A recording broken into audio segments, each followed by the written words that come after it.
每一天，牧师甲你做伙祈祷。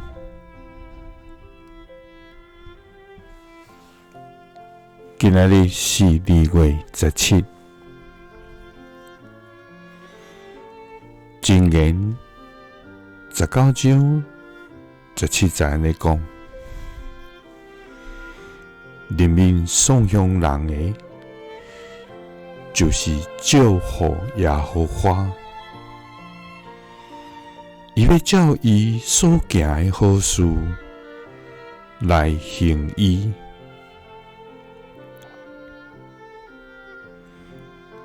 三甲來祈禱，愛願人民送向人來行好事的天父，願感謝你，主啊！你是早佇地，現在佇地，將來也永遠佇地的永活上帝。主啊，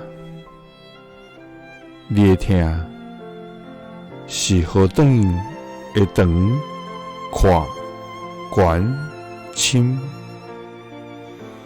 你的意念是阮無法度測度，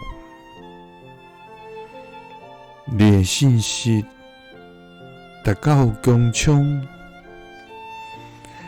你的陽光遍滿全地，你的人民到底通世間，你的慈愛永遠無改變。主啊，你為着聽阮，既然找你的獨生囝為阮來犧牲，予阮有新的活命，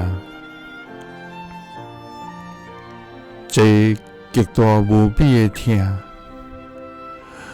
願要永遠來感謝。主啊，你也愛阮回應你的疼，去疼人，因為人民送向人的，就是祝福你。你也照阮所行的好事來報賞予阮，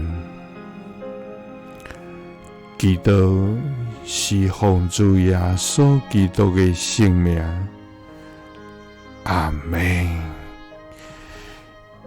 耶穌聽你，賜你平安。